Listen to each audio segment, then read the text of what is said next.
사랑의 하나님, 오늘도 하루의 삶을 주의 평강과 은혜 가운데 지켜주시고 이끌어 주셔서 감사합니다.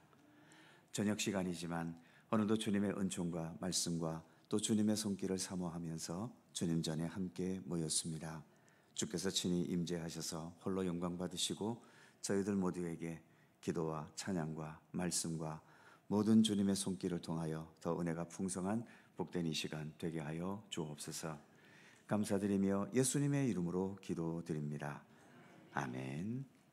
찬송 한 곡 더 하죠. 아무도 예배하지 않는. 함께 찬송하시고. 신금성 권사님이 오셨나요? 예, 죄송합니다. 이쪽만 봤네. 네, 신금성 권사님께서 기도해 주시겠습니다. 함께 찬송하죠.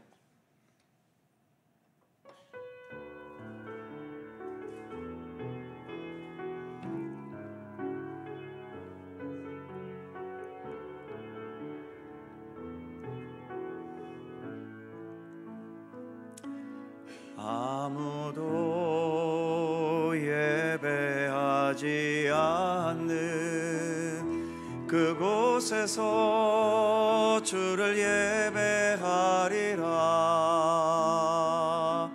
아무도 찬양하지 않는 그곳에서 나 주를 찬양하리라.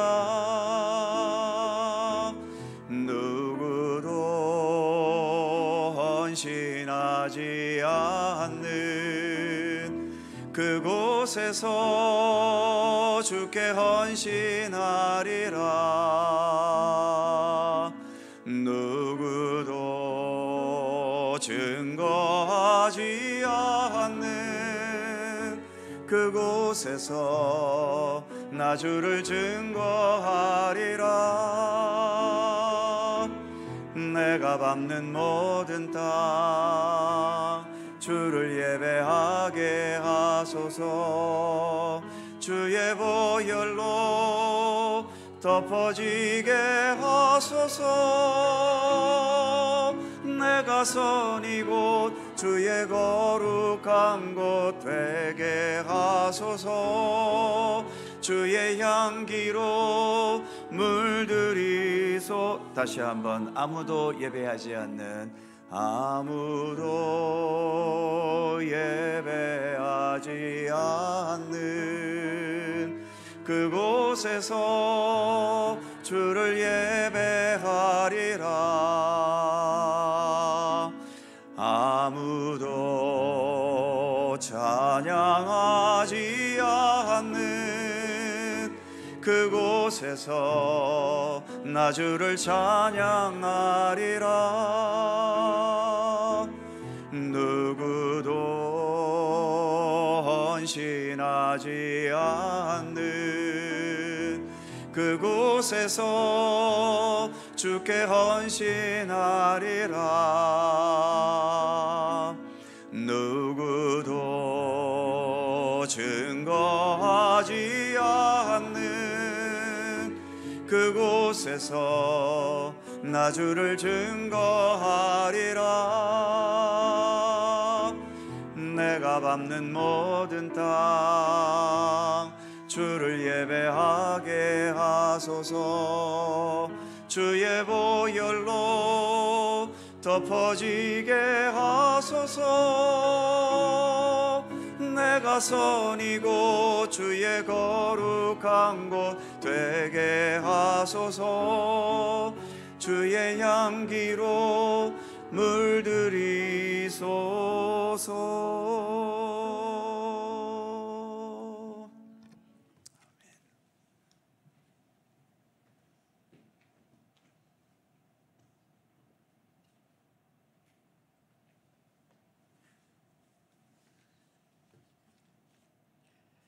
사랑과 은혜가 충만하신 하나님 아버지, 감사합니다.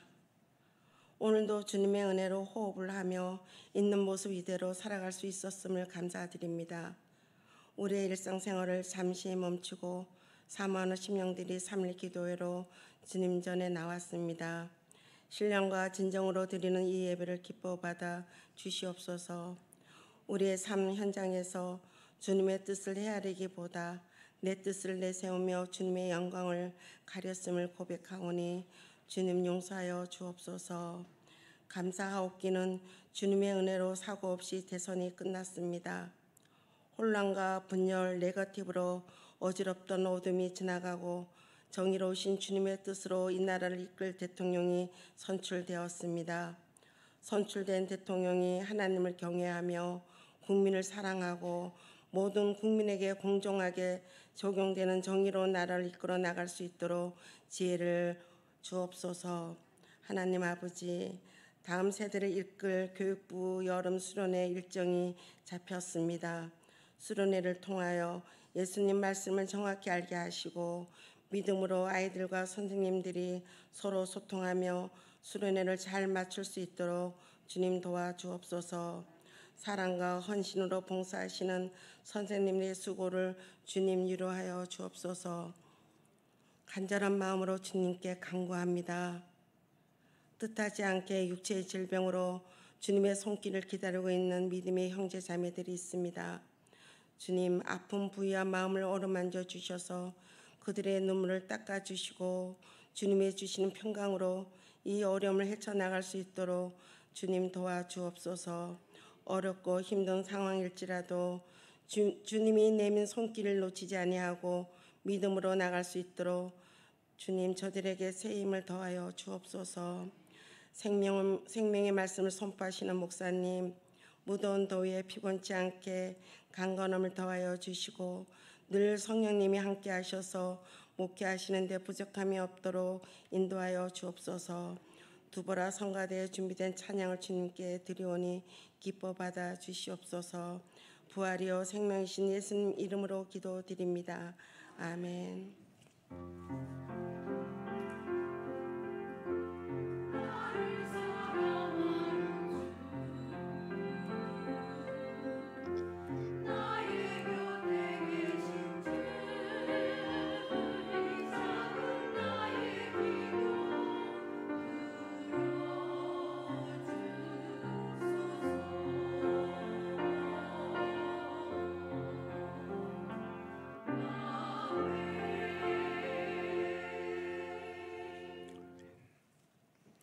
성경 말씀 함께 보죠. 신약성경 빌립보서 4장 4절입니다. 빌립보서 4장 4절, 신약성경 322면, 신약성경 322면 빌립보서 4장 4절에서 7절까지의 말씀입니다. 찾으셨으면 한 절씩 교독하죠. 제가 먼저 4절 읽겠습니다. 주 안에서 항상 기뻐하라. 내가 다시 말하노니 기뻐하라.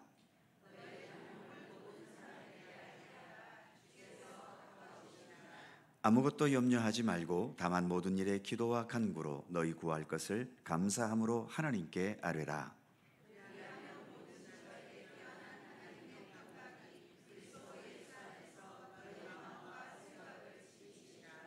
아멘. 오늘도 이 말씀 속에서 주님의 크신 은혜가 함께 하실 것을 믿습니다.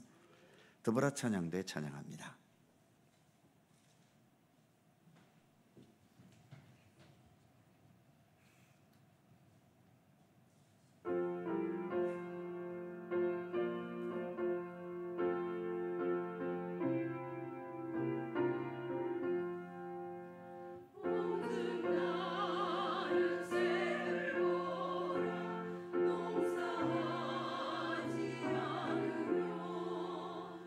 오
감사합니다.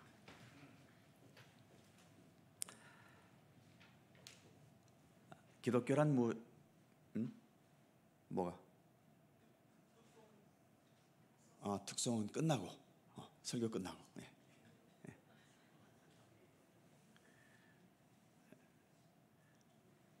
찬송이 겹치면 재미가 없잖아요, 그죠? 네. 자, 기독교란 무엇인가 20번 시간으로 끝났고요. 오늘부터 한 7, 8번 그리스도인의 삶이라는 주제로 잠시 생각을 해보려고 합니다. 우리가 그리스도인으로서 산다라고 하는 것은 어떠한 모습이어야 되느냐, 또 무엇을 향하고 무엇을 추구하고 무엇을 위해서 살아야 하는 것인가, 그런 여러 가지 현실적인 몇 가지들을 함께 생각해 보려고 합니다. 오늘은 첫 번째로 빌립보서 4장에 있는 말씀을 기준으로 해서 기쁨의 삶, 그리스도인은 기뻐해야 한다라고 하는 것을 생각해 보려고 하는데요. 누가 기뻐하기를 싫어할 사람이 누가 있습니까? 다 기쁘게 살고 싶고 즐겁게 살고 싶지만 우리의 현실이 우리를 그렇게 행복하게 만들어 주지를 않습니다. 그나마 태어날 때부터 금수저를 물고 태어나서 정말 인생을 쉽게 살아갈 수 있는 사람들이라면 그나마 좀 기뻐하고 즐거워할 수 있는 일들이 좀 있을지 모르지만, 정말 태어날 때부터 흙수저를 물고 태어나서 모든 게 어렵고 힘들고 막히고 또 주변에 나쁜 놈들만 있어서 늘 어려움을 당하고 이런 환경 속에 있는 사람들은 기뻐하고 싶어도 기뻐할 수가 없죠. 간혹 가다가 TV에서 아프리카 지역에 정말 오랜 가뭄과 또 가난과 또 아프리카의 많은 나라들은 인권 보호도 되지도 않고 국가가 참 부정부패와 독재와 이로 인해서 백성들이 굶어 죽어가는 일들이 지금도 많지 않습니까? 그래서 그들 중에 정말 온몸에 뼈밖에 남지 않은 아이들이 눈만 땡그래 가지고 참 굶주림 속에 시달리는 그러한 모습을 볼 때가 있는데, 그런 아이들에게 놓고서 너희는 주님의 말씀이 기뻐하라고 하셨으니까 기뻐해라, 이런 말 백날 해봐야 그들에게는 아무 의미도 없습니다. 그래서 우리가 먼저 오늘 말씀이 4장 4절에서부터 주 안에서 항상 기뻐하라, 내가 다시 말하노니 기뻐하라, 기뻐하라고 강조하는데, 이 말씀을 우리가 잘못 오해해서 예수를 믿으면 무조건 희죽희죽거리면서 웃어야 되고 늘 행복해야 되고 즐거워야 되고 그런 삶이다라고 하는 오해에 빠지지 말아야 되는 거죠. 지금 이 빌립보서에서 이 말을 하고 있는 사람은 사도 바울입니다. 그리고 빌립보서는 옥중서신이지요. 바울이 감옥에서 쓴 편지입니다. 바울이 감옥에서 행복하고 기뻐했다면 상황 때문에 기뻤겠습니까? 감옥이라는 상황이 기쁜 상황인가요? 거기에서 즐거워할 수 있는 분위기인가요? 감옥은 비극의 장소입니다. 고통, 아픔, 눈물, 배고픔, 외로움, 고독, 추위, 사람이 살 곳이 못 되는 곳이 감옥이지요. 오늘날의 형무소는 그래도 우리나라는 민주화된 나라이기 때문에 형무소에 밥도 잘 나오고 밤에 잠도 잘 자고 그러지만은요, 이 사도 바울 당시에 이 로마 시대 때 감옥이라고 하는 것은 저 지하 땅굴 속에 같은데 바람도 통하지 않고 습하고 여름에 푹푹 찌고 겨울에 춥고 정말 사람이 살 수 없는 그런 환경입니다.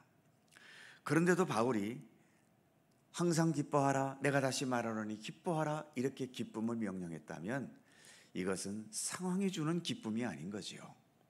상황이 변화되고 환경이 좋은 환경에 대해서 기뻐하는 것이기보다는 나를 힘들게 하고 지금 나를 비극으로 몰아가는 이러한 상황이지만 적어도 그 상황에 지지는 않는 것, 그 상황에 내가 패배를 당해서 그 상황의 지배를 받는 그러한 곳으로 나아가지 않는 그런 강인한 정신력, 그것을 우리에게 강조하는 것일 겁니다. 간혹 성도님 중에 돌아가셔서 장례식장을 갈 때가 있죠. 가족들 중에 정말 고인을 너무 사랑해서 고인이 죽은 것이 너무 가슴이 아파서 슬픔을 주체하지 못하는 사람들이 있습니다. 그래서 너무너무 슬퍼하고 막 울다가 막 지쳐서 쓰러지고 혼절하고 하는 그럴 정도까지 슬퍼하는 사람이 있는가 하면 어떤 분들은 당연히 슬프지만 어떻게 하든 그 슬픔을 좀 더 절제하고 또 오시는 또 조문객들 맞이하기 위해서 슬픔을 많이 절제하고 통제할 수 있는 그런 분들도 있는 것을 봅니다. 성경에서 기뻐하라고 하는 것은 날마다 희죽희죽 웃고 행복해하고 즐거워하고 그것을 명령하는 것은 아닙니다. 우리를 넘어지게 하고 고통스럽게 하고 아프게 하는 환경이 우리를 지배하고 있지만 그런 환경에 지배당하지 않고 그래서 내 슬픔을, 내 아픔을, 내 비극을, 내 분노를 믿음의 힘으로써 절제할 수 있고 통제할 수 있고 극복할 수 있는 그런 차원만 돼도 우리는 충분히 성경에서 말하는 기뻐하라는 이 말씀을 그래도 바르게 따르고 있는 것이다 라고 말할 수 있는 거지요. 바울도 지금 로마 감옥에서 빌립보 교회 성도들을 향해서 기뻐하라고 말하지만 이렇게 말하는 바울 자신이 감옥 속에서 날마다 희죽희죽 웃으면서 살았겠습니까? 힘들었지요. 배고픔은 짜증이 나고 또 누군가에게 끌려가서 고문을 당하면 아프고 고독하고 외롭고 눈물을 날 일도 많았겠지요. 그럼에도 바울은 그런 상황에 지배당하지 않으려고 오히려 주님 주시는 믿음과 소망으로서 그 상황을 이겨내려고 무척이나 노력했을 겁니다. 그가 늘 표현했던 것처럼 나는 날마다 내 자신을 쳐서 복종시킨다. 그래서 이 비극적인 상황에 내가 정복당하지 않고 믿음의 힘으로 그 상황을 어떻게든 이겨내려고 하는 그런 어떤 일종의 투쟁과 같은 그런 마음가짐이 이렇게 기뻐하라는 말로 표현되고 있는 거지요. 자, 좀 더 구체적인 상황을 좀 이야기해 보죠. 유인물에 가봅니다. 첫 번째, 오늘 본문에서 항상 기뻐하라고 말씀하고 있는데 첫 번째, 기독교 신앙에서 기쁨의 근원이 무엇이겠는가? 우리가 보통 기뻐하는 것은 돈이 생각보다 많이 생겼을 때, 또 내가 추진하는 일이 아주 멋지게 성공했을 때, 누군가 경쟁 관계에 있었는데 내가 멋지게 그 상대방을 무찔러 이기고 승리의 면류관을 썼을 때, 주로 이럴 때 우리는 기뻐하게 되겠지요. 그러나 기쁨도 예를 들어 스포츠 경기, 예를 들어 야구 같은 경우를 한번 예를 들어 봅시다. 야구는 1회에서 9회까지 있잖아요. 1회 때, 2회 때, 3회 때 점수 날 수 있습니다. 이길 수 있습니다. 그때 기쁘죠. 우리 팀이 이기고 있으니까요. 그런데 그렇게 1, 2, 3, 4, 5, 6, 7, 8 이 중간에서 이긴 것과 마지막 최종 9회 말 경기가 딱 끝나서 최종적인 승리를 거두었을 때의 기쁨과 어느 기쁨이 진짜 기쁨이겠습니까? 당연히 마지막에 이겼을 때에 주어지는 기쁨이 진짜 기쁨이에요. 중간에 이기는 이김은 그것도 기쁘긴 하지만 우리 팀이 이기고 있다가 9회 말에 역전패를 당했다. 그러면 어떨까요? 그 기쁨은 순식간에 사라져버리고 분노와 섭섭함과 오히려 슬픔이 지배해버리고 맙니다. 그러니까 중간 과정에서 이기고 있는 기쁨은 진정한 기쁨일 수가 없는 것이고요. 그 기쁨은 언제든지 사라져버릴 수 있습니다. 하지만 마지막 최종 승부에서 이겼을 때의 기쁨은 오래 가지요. 며칠이고 가고 때로는 내가 딴 금메달을 바라보면 몇 년이고 기뻐할 수 있는 겁니다. 기독교 신앙에서 기쁨이라고 하는 것은 그런 중간 과정에서의 기쁨보다도 주님께서 최후의 승리를 가져오시는 이 세상 이 역사의 마지막에 주님께서 우리에게 주실 영원한 승리, 영원한 기쁨, 그것을 우리 기독교는 추구하고 있는 거죠. 그래서 우리가 기뻐하라고 하는 것도 그런 어떤 중간 승부에서 순간순간 기뻐하는 그 기쁨보다는 주님께서 최종적으로 우리에게 가져다 주실 그 최후의 승리를 기대하고 또 그것을 믿고 신뢰하면서 기뻐하고 감사할 수 있는 것. 기독교는 바로 그런 기쁨을 추구해 간다라고 하는 거죠. 그래서 1번을 다시 보면 기독교 신앙에서의 기쁨의 근원, 가로 1번, 죽음과 악의 권세를 이기신 예수 그리스도의 부활에 대한 믿음. 예수 그리스도 부활은 최후 승리입니다. 부활 이전까지 예수님은 십자가에 못 박혀 죽는 최악의 비극과 아픔과 눈물을 겪으셨지요.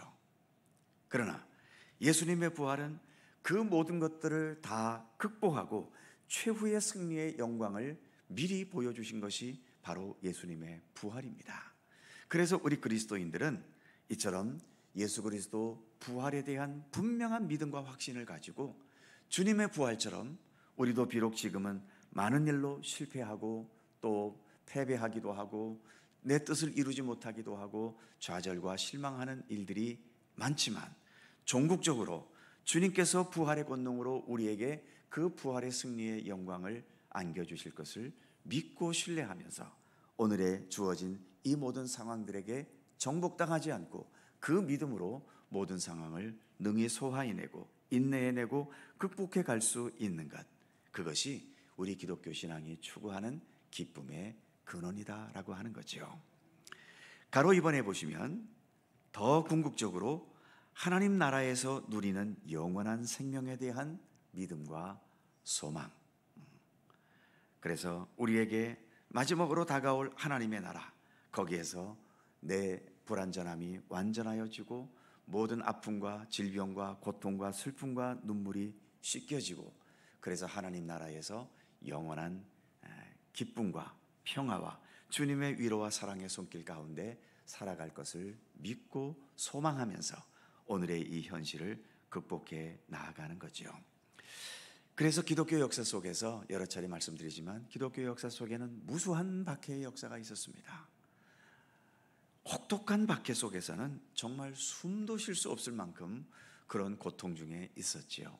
그럼에도 그 박해를 견뎌냈던 성도들이 그 상황을 견뎌낼 수 있었던 그 바탕에는 바로 지금 여기서 말하고 있는 예수 그리스도 부활에 대한 믿음, 그리고 최종적으로 우리에게 주어질 하나님 나라에서의 누리는 영원한 생명에 대한 소망, 바로 이 믿음과 소망으로서 그 박해의 혹독한 시절의 그 아픔과 고난을 우리 믿음의 선진들은 견뎌냈던 겁니다.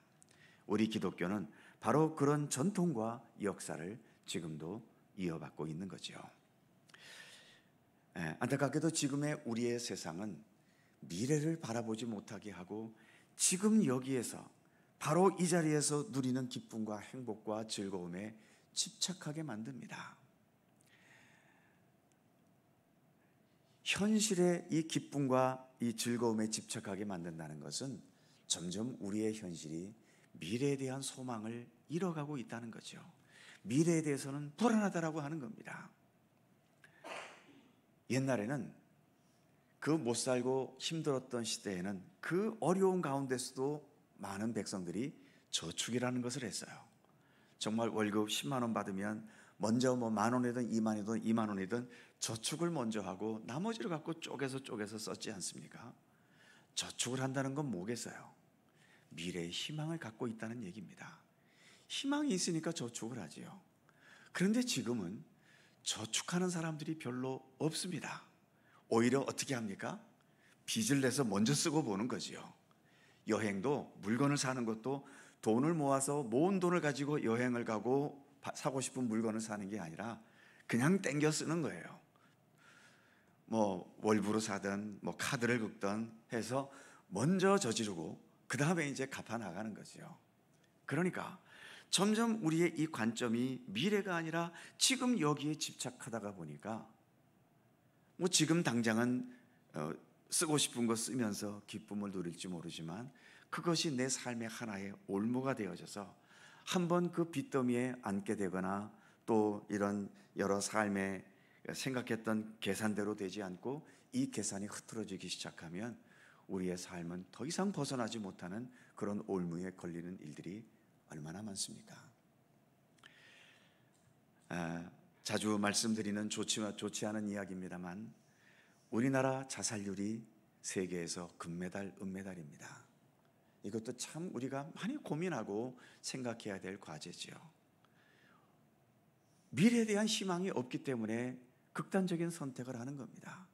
아무리 생각해도 무슨 방법을 써봐도 도대체 지금 이 걸려있는 이 올무를 벗어날 수 있는 가능성의 길을 좀처럼 찾을 수가 없는 거지요.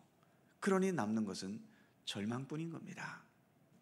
그래서 오늘을 즐기는 것도 분명 우리에게는 필요하지만 우리가 적어도 기독교 신앙을 가지고 예수 그리스도를 믿는다면 우리는 오늘이라는 이 여기에 얽매이는 것이 아니라 주님께서 태초의 역사를 시작하셔서 천지를 창조하셔서 역사를 시작하셔서 지금까지 주관해 오신 것처럼 이 세상 마지막 내 역사의 끝날에도 주님께서 함께 하셔서 이 모든 것들을 온전하게 완성하신다라고 하는 주님에 대한 그 굳건한 믿음과 신뢰를 가지고서 좀 더 미래의 소망을 두고 그래서 오늘의 이 모든 상황들을 때로는 인내하고 이 모든 상황에 내가 정복당하지 않고 내 믿음의 힘으로 신앙의 양심으로 또 주님을 향한 그 굳건한 신뢰로서 오늘을 더 아름답게 살아내고 진실하게 살아내고 성실하게 살아낼 수 있는 그러한 삶을 우리가 배워가야 하는 거지요.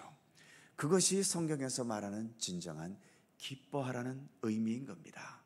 날마다 행복해하고 날마다 희죽희죽 웃고 뭐 이렇게 살라는 것이 아니라 어떤 악조건 속에서도 그 악조건 속에서도 모든 것을 합력하실 선을 이루실 주님을 바라보고 신뢰하면서 그 상황에 정복당하지 않고 그것을 극복해낼 수 있는 의지를 가지는 것, 그것이 성경에서 말하는 진정한 기쁨의 의미다라고 하는 거죠. 자, 2번을 보시면 구체적으로 좀 더 반복되는 몇 가지가 나오고 있죠. 어려움과 고난 중에도 기뻐할 수 있는 이유. 첫 번째, 죄와 어두움과 죽음의 권세에 대한 예수 그리스도의 궁극적인 승리. 중간중간의 승리가 아니라 궁극적인 승리입니다. 마지막 승리의 영광. 고난 찬송 중에 135장인가요? 갈보리산 위에 십자가 섰으니 후렴 가사가 어떻게 돼 있죠? 최후 승리를 얻기까지 주의 십자가 사랑하겠다. 빛남 면류관 받기까지 주의 십자가 붙들겠네. 바로 이것입니다. 지금은 십자가의 고난과 아픔 속에 내가 있지만 주님께서 우리에게 보여주신 최후의 승리, 그리고 주님께서 우리에게 궁극적으로 씌워주실 그 빛난 면류관, 그것을 신뢰하고 소망하면서 끝까지 이 십자가를 붙들면서 인내할 것을 인내하고 견딜 것은 견디고 극복할 것을 극복하고 끝까지 하나님의 사람으로서의 중심을 잃지 않고 살아가겠다라고 하는 것, 그것이 성경에서 말하는 기쁨의 진정한 의미인 거죠. 두 번째 보시면 악하고 모순된 세상에 대한 주님의 정의와 사랑의 능력을 확신할 수 있는 것. 현실 속에서는 정말 악하고 모순된 일들이 너무나 많습니다. 늘 거짓말하고 속이고 악한 것을 도모하고 이런 사람들이 오히려 세상을 풍요롭게 또 여유롭게 잘 살고 있고, 정말 정직하고 진실하고 성실한 사람들이 늘 삶의 어려움에서 벗어나지 못하는 모습을 보면 정말 세상이 거꾸로 돌아가는 것 같은 그러한 느낌도 들지만, 그러나 우리가 예수를 믿는다는 것은 마지막에는 정의가 이기고 주님의 사랑의 능력이 이기고 주님의 진리가 최후의 승리를 얻을 것이라는 것을 믿을 수 있는 게 이게 예수를 믿는 거죠. 그래서 비록 세상이 거꾸로 돌아가는 경우들도 많이 있지만 그럼에도 주님의 말씀과 주님의 뜻을 붙잡고 매 순간순간 그렇게 믿음으로 살아가려고 하는 의지를 놓치지 않는 것, 그것이 믿음의 삶이며 그것이 주 안에서 진정 기뻐하는 삶의 모습인 겁니다. 그 다음 가로 3번에 보시면 그러므로 부분적으로는 실망도 실패도 있겠지만 완전한 용기를 잃지는 않는다는 거죠. 믿음의 사람이라고 해서 항상 성공하겠습니까? 항상 기쁘고 즐겁겠습니까? 우리도 통곡할 때가 있고 실망할 때도 있고 실패한 것 때문에 좌절하기도 하고 또 여러 고통과 아픔 속에서 몸부림치기도 하겠지만, 그러나 우리는 주님께서 행하실 일들을 믿고 신뢰하기 때문에 용기를 완전히 잃지는 않는다는 거죠. 그래서 그 다음 화살표 보면 뭐라고 돼 있죠?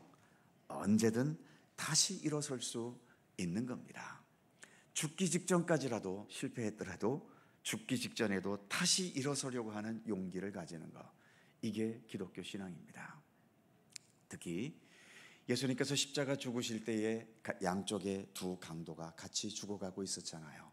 한 강도는 죽어가면서까지 예수님을 저주하고 네가 메시아냐? 그러면 너도 구원하고 나도 구원해봐라, 이딴 소리나 하면서 같이 죽어가고 있는데, 다른 한쪽 변의 강도는 어떻습니까? 이미 십자가에 매달려 같이 죽어가고 있는데 무슨 소망이 있고 거기에 무슨 가능성이 있겠어요?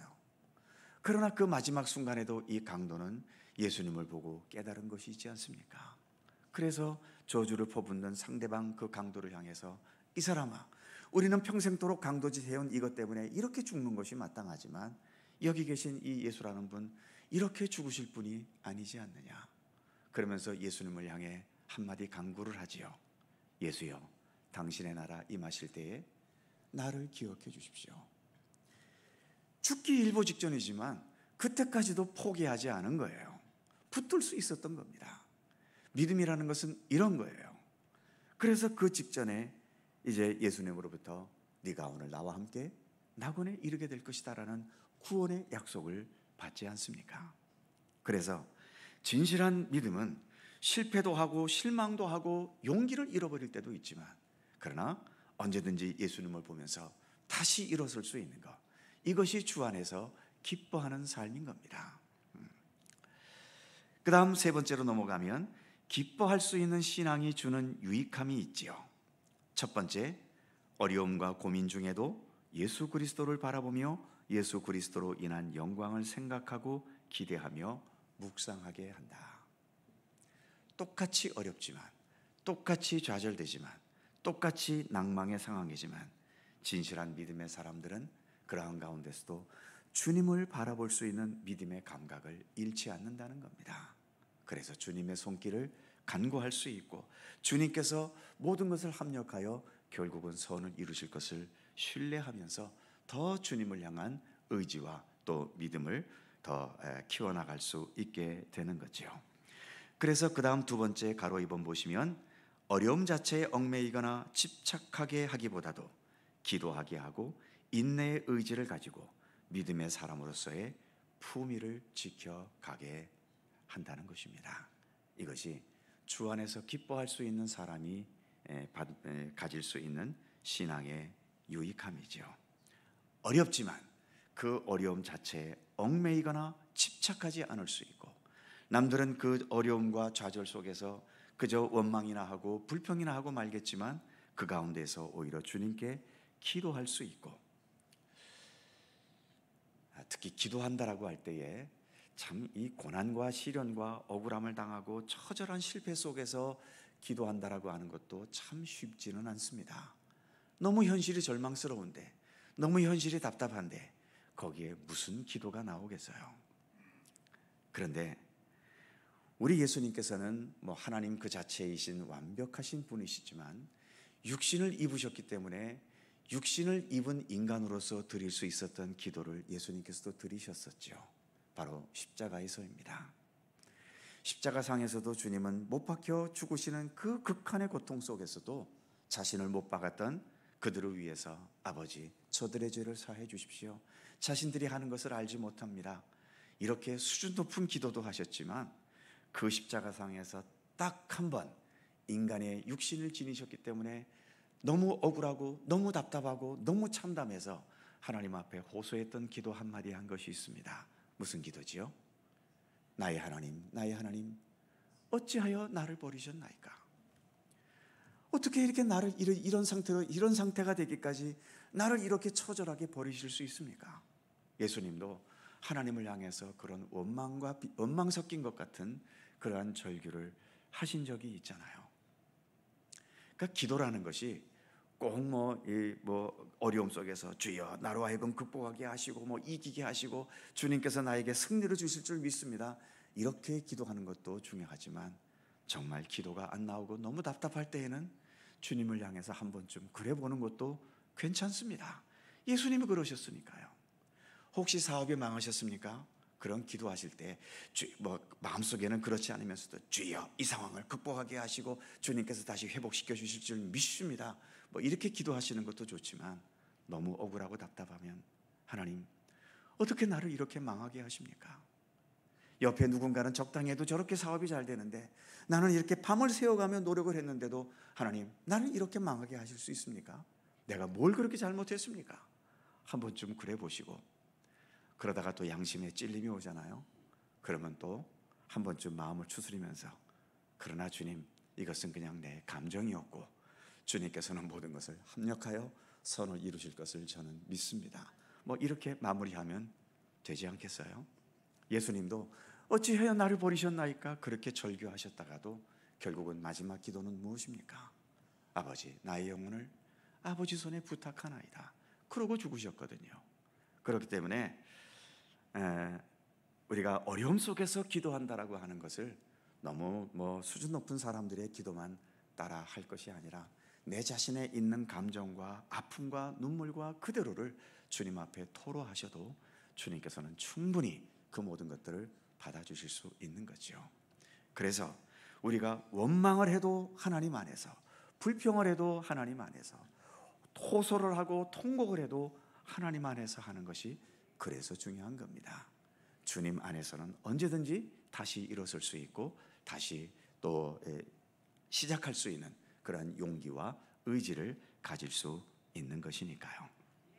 자, 마지막으로 오늘 이제 본문에서 기뻐하는 것에 대해 사도 바울이 교훈하는 내용들을 구체적으로 좀 더 살펴보지요. 첫 번째, 4절에 보면 기뻐하라 내가 다시 말하노니 기뻐하라.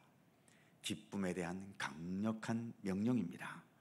기뻐하면 좋겠다가 아니라 내가 다시 말하노니 기뻐하라 강조해서 말할 만큼 기쁨은 강한 명령이지요. 이것은 뭘 의미하는가? 그 다음 두 번째 동그라미 보시면 기쁨이 주어지기를 기다리기보다는 기쁨을 찾아가고 만들어가는 자세. 그럼 기쁨은 어떻게 만들 수 있습니까? 현실의 내 상황에서는 기쁨을 만들어낼 수 있는 근거가 없잖아요. 그러면 남은 것은 뭡니까? 하나님밖에 없는 겁니다. 주님의 도우심, 주님의 인도하심, 주님의 섭리, 주님의 손길, 그것만이 기쁨의 근원이잖아요. 그러기에 그 좌절과 낭만과 고통과 아픔 속에서도 어떻게 하든 주님을 붙들고 주님께서 나와 함께 해주셔서 이 모든 상황 속에서 내가 믿음의 사람으로 무너지지 않고 끝까지 이 상황을 견뎌내면서 극복해 갈 수 있도록 도우시기를 간구하며 기도할 수 있는가. 이것이 기뻐함을 추구해가는 그런 믿음의 자세인 것이지요. 그러니까 기뻐하라 내가 다시 말하노니 기뻐하라라고 하는 것은 반복되는 이야기지만 날마다 즐겁게 살고 행복하게 살고 또 웃으며 살라는 그런 의미가 아니라 이런 어렵고 절망적인 상황 속에서도 주님을 붙들면서 주님께 소망을 두고 내 믿음과 또 신앙의 중심을 놓치지 않고 살아갈 수 있는 그것을 의미하는 것이다 라고 하는 거지요. 그리고 두 번째, 우리가 기뻐할 수 있기 위해서 권면하는 한 가지가 있습니다. 2번 보시면 또 8절의 말씀이기도 하지요. 5절의 말씀이기도 하지요. 너희 관용을 모든 사람에게 알게 하라. 관용을 베풀라는 겁니다.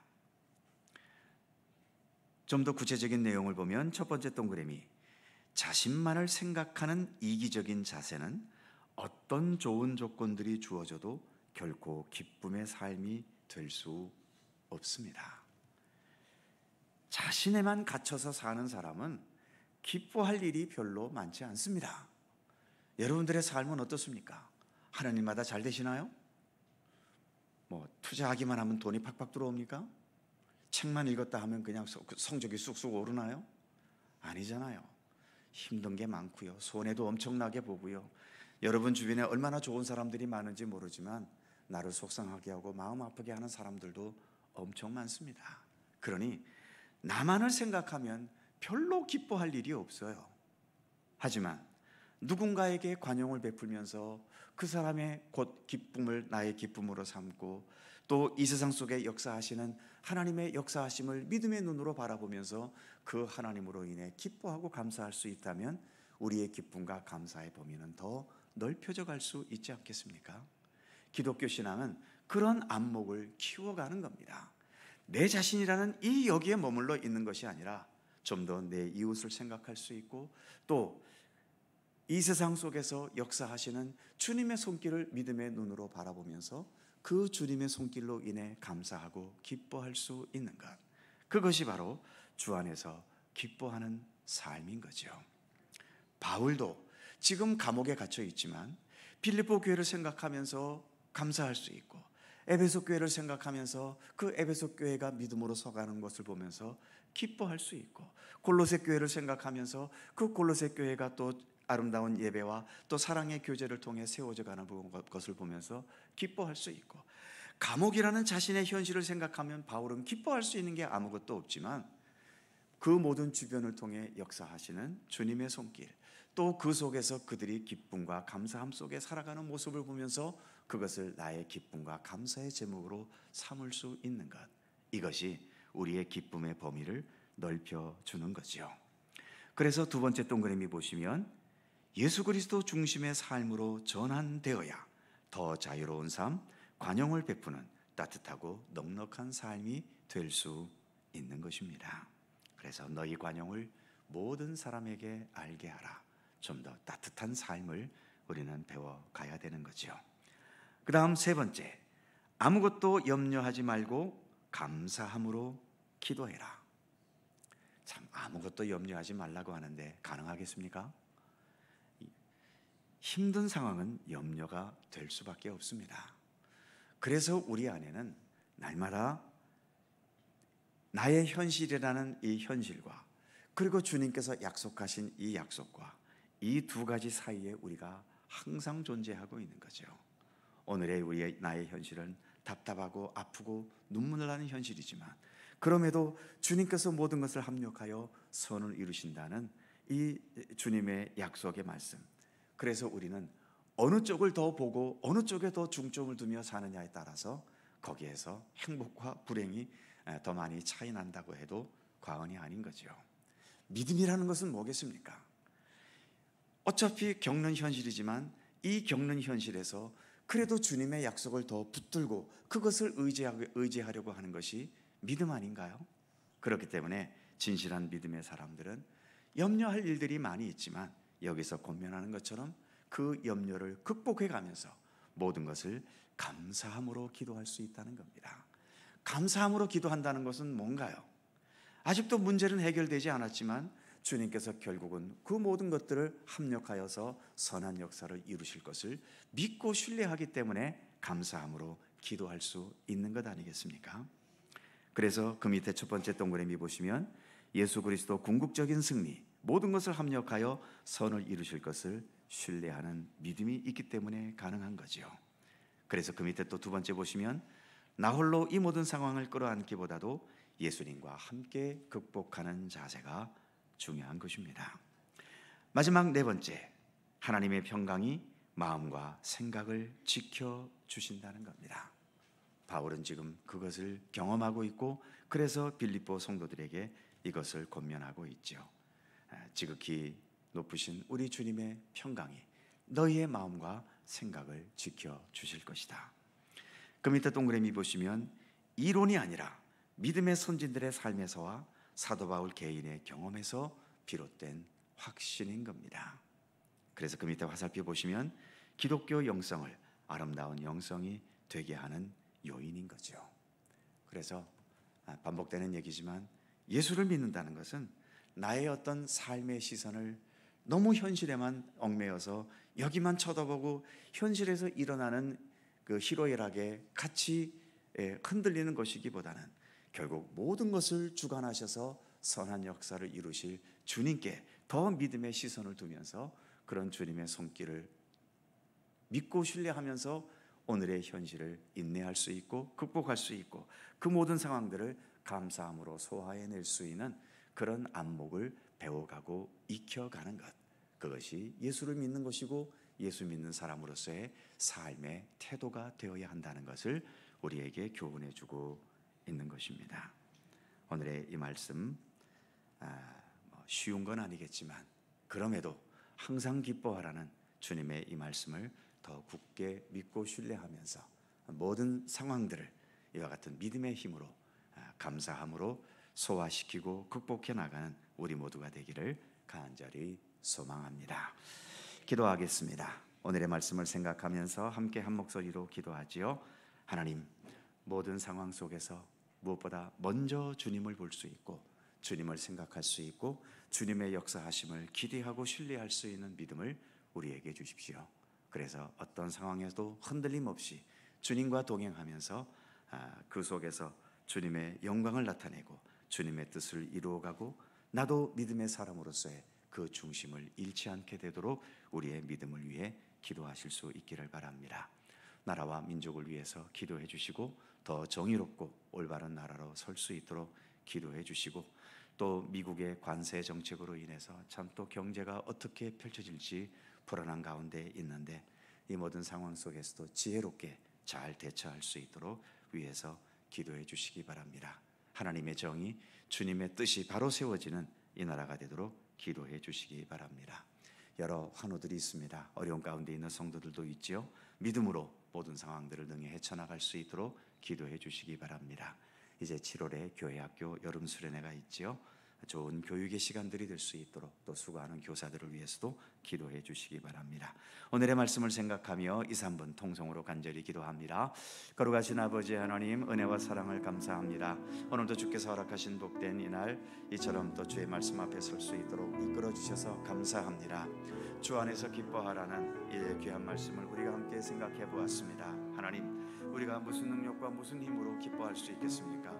주님을 향한 믿음, 그 믿음의 바탕 위에서 우리는 기뻐할 수 있으며 모든 상황 속에서 이처럼 주님의 사람으로서의 그 중심을 지켜나갈 수 있음을 믿습니다. 우리에게 참된 지혜를 허락하여 주시고 그런 믿음의 의지를 주셔서 어떠한 상황에서 늘 주님의 돌보심, 주님의 인도하심, 주님께서 합력하여 선을 이루실 것을 확신하면서 그 믿음 안에서 모든 상황을 감사할 수 있고 기뻐할 수 있고 믿음의 사람으로서의 중심과 그 아름다운 품위를 잃지 않고 살아갈 수 있도록 우리와 함께 하시기를 원하고 기도합니다. 하나님, 이 땅에 수많은 비극과 아픔과 눈물 속에 살아가는 사람들이 있습니다. 저들에게 예수 그리스도를 알고 부활을 소망할 수 있으며 주님의 그 온전한 생명의 역사를 믿고 신뢰하면서 능히 그 모든 상황들을 헤쳐나가도록 도우시기를 원하고 기도합니다. 이 나라와 민족을 하나님 긍휼히 여기시고 더 하나님의 정의와 자비와 은혜와 사랑이 함께하는 복된 이 나라 되게 하여 주시옵소서. 더 소망이 있고 더 희망이 있고 미래를 더 기대할 수 있는 그런 건강한 나라로 설 수 있게 하여 주옵소서. 거짓과 술수와 어두움과 또한 잘못된 것들이 지배하지 않게 하시고 오직 하나님의 정의와 정직함과 진실함으로 세워져가는 이 나라와 민족이 되도록 함께해 주시옵소서. 아버지 하나님, 또한 교회 학교 교회의 모든 일들을 주님 하나님 지켜주시고 특별히 여름 수련을 앞두고 있사오니 모든 것이 주의 은혜 가운데 이루어지게 하시며 수고하며 헌신하는 교사들을 하나님 능력으로 함께 하시고 주님의 평강과 위로와 사랑으로 함께 하시기를 원하고 기도합니다. 우리의 자녀들 믿음 안에서도 새로워지고 주님을 십자가의 예수 그리스도를 더 깊이 만나는 오늘의 시간들 되도록 함께해 주옵소서. 여러 고통과 아픔 속에 있는 성도들이 있습니다. 주님께서 위로하시고 치유하시고 새 힘을 주시고 믿음의 권능을 더하여 주시옵소서. 오늘도 함께 하시는 주님의 은총에 감사드립니다. 주님의 자비와 인도하심으로 우리를 붙들어 주시옵소서. 함께 해주시기에 감사드립니다.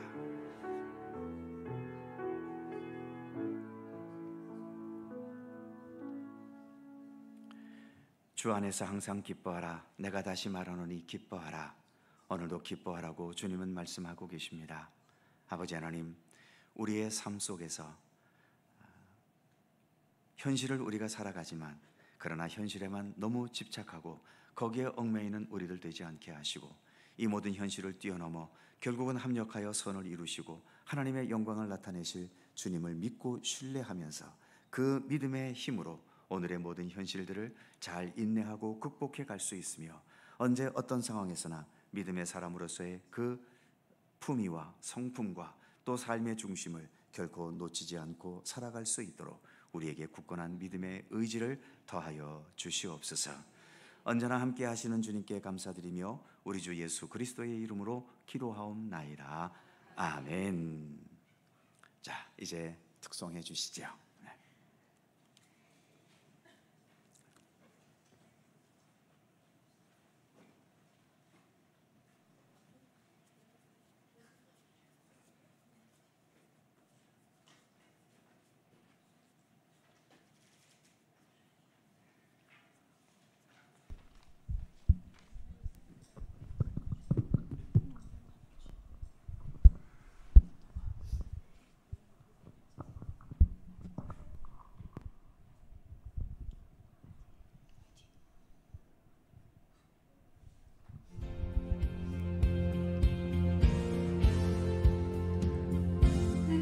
머리 들어라 들릴지어다 영원한 분들아 영광의 왕 들어가시도록 영광의 왕 들어가신다.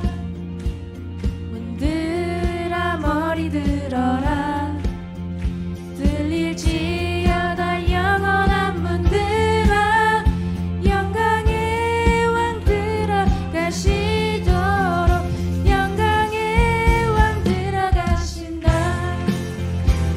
이 신은 강하고 능하신 주로다 전쟁에 능하신 주시라. 다 찬양 위대하신 왕 왕께 만세 왕께 만세. 당신은 영광의 왕이라. 다 찬양 위대하신 왕 왕께 만세 왕께 만세. 당신은 영광의 왕이라. 다 찬양 위대하신 왕 왕께 만세 왕께 만세. 당신은 영광의 왕이라. 다 찬양 위대하신 왕 당신은 영광의 왕이라. 다 찬양 위대하신 왕.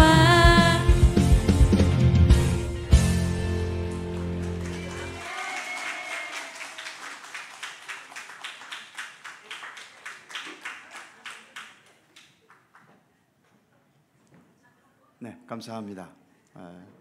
쉽지 않은 찬양인데 잘 하셨습니다. 오늘 반차까지 내고 연습하면서 오늘 이렇게 특송에 임해 주셨습니다. 감사드리고 또 우리 여러분들 때문에 우리 수요 기도회가 더 풍성해지고 또 더 은혜로운 시간이 된 것 같습니다. 감사드립니다. 자, 서로 살펴보시면서 사랑의 인사 함께 나누시고요. 건강하시고 행복하시고 무더위에 잘 지내시기 바랍니다. 고맙습니다. 자세한 교회 소식은 주보를 참조해 주시고요. 411장 1절과 마지막 절을 찬송하시고 주님 가르치신 기도하겠습니다.